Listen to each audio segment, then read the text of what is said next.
सत्संग जी प्रेम और सत्कार से कहना जी धन निरंकार जी। सत्संग जी दास विनती कर रहा है, दास से त्रुटि हो जाए तो अपने घर के बालक समझकर क्षमा करिएगा।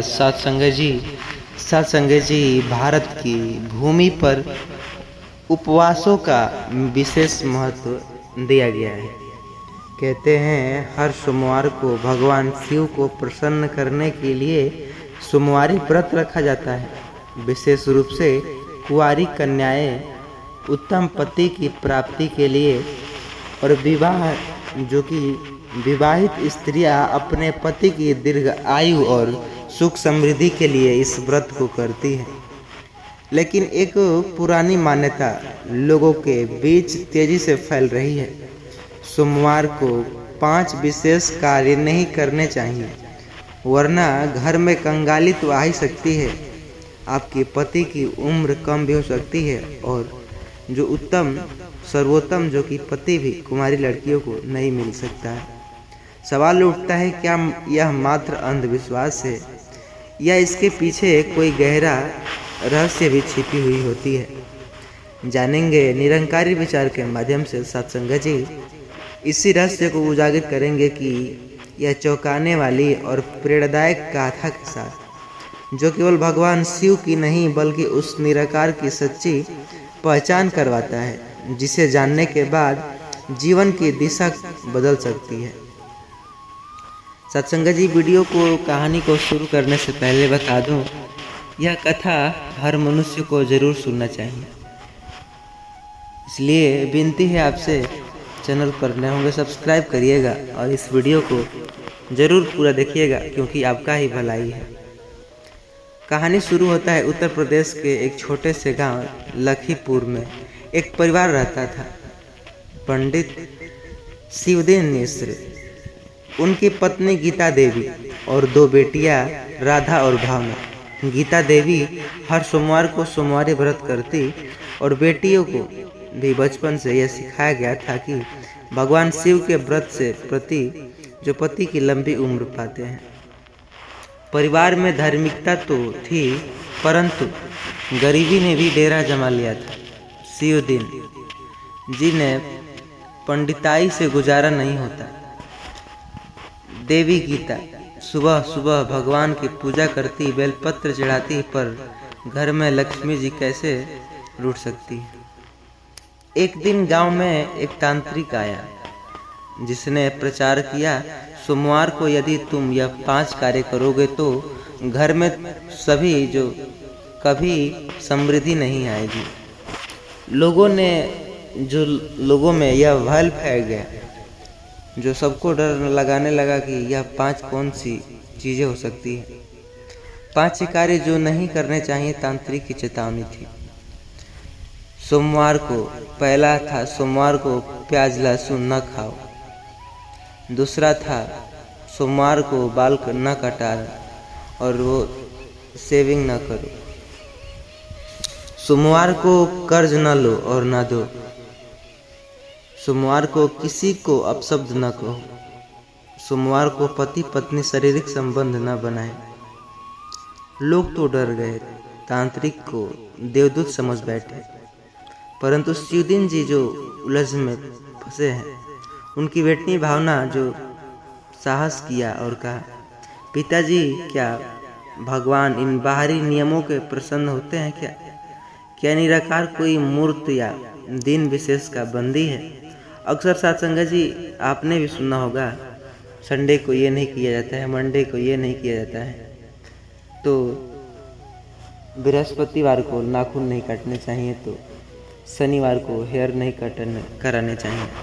इस तरह भी आपने सुना ही होगा, पर क्या सच्चाई है, सत्संग विचार में क्या मिलता है, आइए समझते हैं। यहीं से शुरू होता है सत्संग का मोड़, निरंकारी मिशन से मिलन। भावना को एक दिन एक सत्संगी जो महिला मिली, सरला बहन, उन्होंने भावना को संत निरंकारी मिशन के सत्संग में आने के लिए कहा। वहाँ मंच से एक विचार गूंज रहा था, भगवान दिन व्रत खाने पीने से नहीं, सच्ची भावना और ज्ञान से प्रसन्न होते हैं। जब तक हम निराकार को जान नहीं लेते, तब तक सारे कर्म अधूरे हैं। भगवान को उत्तर मिला, अगले सोमवार वह न केवल व्रत रखती बल्कि सच्चे भाव से निराकार को जानने का प्रयास करती, और तभी उनके जीवन में चमत्कार शुरू होता। पांचवी गलती जो अब सत्य बन गई। भावना ने इन 5 कार्यों को सतगुरु की दृष्टि से देखा। लहसुन प्याज खाना यह सिर्फ एक भोजन है, भोजन से पुण्य या पाप नहीं बनता, भावना से बनता है। बाल कटवाना, सफाई एक अच्छा कर्म है। भगवान जो गंदगी से नहीं मन की शुद्धता से नफरत करते हैं। कर्ज का लेन देन यह जीवन का हिस्सा है, पर ईमानदारी नहीं तो यही पाप बनता है। किसी को अपशब्द कहना यह वास्तव में गलत है, लेकिन सिर्फ सोमवार को क्यों, हर दिन हमें किसी को अपशब्द नहीं करना चाहिए। शारीरिक संबंध यदि जो परमेश्वर और मर्यादा के साथ है तो यह पवित्र है। शरीर नहीं, मन की पवित्रता जरूरी है। चमत्कार या चेतना, धीरे धीरे उसके घर की हालत सुधरने लगी। पंडित शिवदिन ने भी सत्संग में जाना निश्चय किया। उन्हें समझ आया कि भगवान को भोग नहीं चाहिए, अनुभव चाहिए। गीता देवी ने स्वीकारा कि सच्चा उपवास वह है जिसमें मन का अहंकार मिट जाए। गांव वाले हैरान थे, कंगाल कहे जाने वाले घर अब कैसे बदलेंगे। तब भावना ने एक सत्संग में बोला, सोमवारी व्रत से गरीबी दूर होती है या नहीं ये नहीं कह सकते, लेकिन निराकार को जानने के बाद गरीब रहना संभव है। गरीबी धन की नहीं सोच की होती है, और सतगुरु वह सोच बदल देता है। निष्कर्ष यह निकलता है कहानी से कि क्या बेवफा है जो कि वाकई सोमवारी व्रत के दिन 5 काम न करे, लक्ष्मी जी रुष्ट हो जाती हैं। नहीं, सच्चाई यह है कि भगवान नियमों के बंधन में है। व्रत बाहर का नहीं भीतर का हो, और सच्चा लाभ तब होगा जब हम निराकार होंगे, जान लेंगे उन्हें, निरंकार को। रंग रूप और कर्म से जीवन में परिवर्तन आता है।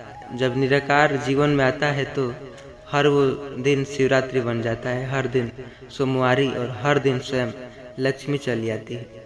आशा करता हूँ यह वीडियो आपको पसंद आई होगी। चैनल पर नए होंगे सब्सक्राइब जरूर से करिएगा, और इस वीडियो को सभी मित्रों के साथ शेयर जरूर करिएगा। साथ संगत जी, प्रेम और सत्कार से कहना जी, धन निरंकार जी। शादीशुदा औरतें यह 5 आभूषण कभी ना पहने। शादीशुदा औरतें के यह 5 आभूषण पति की जल्दी मृत्यु का कारण बनते हैं, क्योंकि आजकल कुछ शादीशुदा औरतें बिना जाने समझे कुछ ऐसे गहने को धारण कर लेती है जिनके कारण उनके पति की मृत्यु हो जाती है और घर में कंगाली आ जाती है। सभी शादीशुदा औरतें सिंदूर, बिंदी, चूड़ी तो हर रोज जरूर पहनती है। तो आज शादीशुदा औरतें तीज त्योहार, करवा चौथ या किसी अन्य सुहागन पूजा में लाल साड़ी के साथ ही कई सुहाग जो कि सारे गहने भी पहनती है। मगर क्या आपको पता है कि आपके द्वारा पहने गए कुछ गहनों से आपके पति की जान खतरे में आ सकती है? आज जानेंगे इस वीडियो में कि क्या यह सब कुछ सही है या गलत, या इसके पीछे कोई गहरा अध्यात्म छिपा है। निरंकारी विचार के माध्यम से जानेंगे क्या सच्चाई है। सत्संगत जी, वीडियो को शुरू करने से पहले बता दूं, चैनल पर नए होंगे सब्सक्राइब करिएगा, और ये अपने फ़ायदे के लिए इस वीडियो को पूरा देखिएगा, क्योंकि आप जानेंगे तभी तो रोकेंगे। शादीशुदा औरतें काली साड़ियाँ, सूट, चूड़ियाँ बिना बिंदी के, चेहरे जो कटा मंगलसूत्र या गले नीले वस्त्र पहन ले, और उनके पति गरीब हो जाते हैं, दरिद्रता घर घुस जाता है। लक्ष्मी रुष्ट हो जाती हैं। लेकिन क्या आप सिर्फ एक अंधविश्वास मानते हैं, इसके पीछे का रहस्य नहीं जानेंगे? आइए कहानी के माध्यम से एक शिक्षित महिला कैसे इस भ्रम में फंसी, कैसे सब कुछ खो बैठती और उसे कैसे सतगुरु निरंकारी मिशन की कृपा से उसका जीवन का सबसे बड़ा संकट टल गया। कहानी है इतनी कि आप सुन करके चौंक जाएंगे। अंत तक इस वीडियो को प्लीज देखिएगा, नहीं तो आपकी एक गलती छूटने से कंगाली भी आ सकती है। रागिनी दिल्ली के रोहिणी क्षेत्र की रहने वाली सुंदर पढ़ी लिखी आधुनिक चेहरों जो कि विचारों वाली महिला। अपनी शादी हुई थी आयुष नामक सॉफ्टवेयर इंजीनियर से। जिंदगी एक परियों जैसे, दिनों रात दोनों एक दूसरे से बेहद प्रेम करते थे। लेकिन कुछ समय बदल गया। उस दिन चूंकि दिन से जब रागिनी की मुलाकात हुई अपनी पुरानी नानी से जो हरिद्वार से आई थी। नानी ने रागिनी को समझाया, बिटिया तू शादीशुदा है, कुछ चीजें कभी मत पहनना वरना पति की जो बरकत है चली जाती है। रागिनी हंसी और बोली, नानी ये 21वीं सदी है, अब कोई इन बातों को मानता है क्या? लेकिन नानी ने इस रहस्यमयी आवाज में कहा, मानती तो नहीं ना, फिर देखें जो माने कहे तो, अगर तूने थोड़ा तो खुद देख लिया। और यहीं से शुरू हुआ एक डरावनी खेल जो कि आप सुनेंगे। एक दिन ऑफिस पार्टी में रागिनी ने एक सुंदर काली साड़ी पहनी। उसी रात आयुष एक घर लौटा, उसका एक्सीडेंट हुआ, पैर की हड्डियां टूटी। रागिनी को याद आया नानी की मन करने की जो उपाय। मन में पहली बार डर का बीज बोया। एक हफ्ते बाद सुबह सुबह जब उसकी चूड़ियां टूटी, शाम को आयुष के ऑफिस निकल गई। अब रागिनी हंस पड़ी। अब वो लगा उसे डरने लगी। उसके मन में सवाल चलने लगे, क्या सच में उन 5 चीजों का अक्सर होता है क्या? शनिवार को उसने अपने पति को नीला कुर्ता पहनाया। आप यह रंग जो कि बहुत अच्छा लगता है, इसे जरूर पहने। उसी दिन उसकी जो कार चोरी हो गई। रागिनी टूट चुकी थी। वो हर बात के पीछे 5 चीजों को दोष देने लगी थी। अब रागिनी इतना डर चुकी थी कि वह तांत्रिक के पास जा पहुंची। तांत्रिक ने कहा, तेरा साफ है, पिछले जन्म का पाप है। तेरे वस्त्रों का रंग तो तेरे पति को करीब से धकेल रहा है। रागिनी ने घर आकर अपनी सारी साड़ियाँ जला दी, चूड़ियाँ तोड़ डाली, बिना बिंदी के बाहर न निकली। लेकिन उसका जीवन और भी बर्बाद होता गया। आयुष डिप्रेशन में चला गया। रागिनी खुद पर शक करने लगी। हर दिन एक शराब सा लगने लगा था। रागिनी की पड़ोसन आंटी हर हफ्ते सतगुरु की निरंकारी मिशन के सत्संग जाती, वह सुखी रहती। एक दिन उन्होंने रागिनी को बुलाया। रागिनी ने कहा, मुझे सत्संग में क्या मिलेगा? रेखा आंटी मुस्कुराई, जिसे दुनिया नहीं समझा पाई उसे एक बार निरंकार समझा देता है। रागिनी ने हार कर जाने का निर्णय बनाया। सत्संग में बाबा हरदेव सिंह जी के प्रवचन चल रहे थे। स्त्री कोई कपड़ा नहीं पहनती जिससे उसका भाग्य बिगड़े, न कोई रंग उसे स्थापित कर सके। भाग्य बिगड़ता है तो केवल भय से, अज्ञानता से और आत्मा को परमात्मा से दूर कर देने वाली विचारों से। रागिनी रो पड़ी। उसे लगा यह वचन मेरे लिए ही है। मैं कपड़ों से नहीं, सोच से बंध चुकी हूँ। सत्संग के अंत में सतगुरु ने जब निरंकारी का बोध कराया तो, देख यही है तेरा परमात्मा, निराकार निरंजन, सब में समाये है, बिना रंग का बिना रूप का, केवल प्रेम है। उसी क्षण रागिनी को लगा जैसे किसी ने उसका आत्मा को धक्का दिया हो।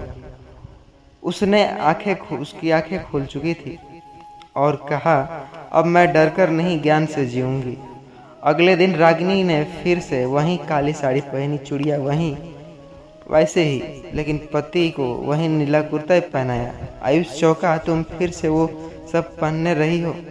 रागिनी मुस्कुराई, क्योंकि अब मैं जान चुकी हूँ कि हमारी गरीबी हमारे वस्त्रों की वजह से नहीं, मेरे मन के डर की वजह से थी। उसी दिन से उसकी किस्मत बदली। आयुष को एक मल्टीनेशनल कंपनी में ऑफर मिला। रागिनी ने महिला जागरूकता अभियान का शुरू किया। लोग पूछने लगे, तुम क्या बदल दिए?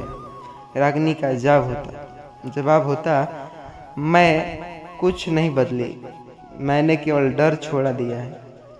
जहां जाने को सबको अपना था। अब रागिनी गांव-गांव जाकर समझाती, ये ऐसी चीजें कोई नहीं कि क्या पहने क्या ओढ़े, इससे हमारे पति पर क्या असर पड़ता है। काली साड़ी पहने यह सिर्फ रंग की नहीं, डर है। टूटी चूड़ियाँ टूटे मन के जोड़ो चूड़ियाँ नहीं, बिना बिंदी असली सौंदर्य आत्मा का होता है।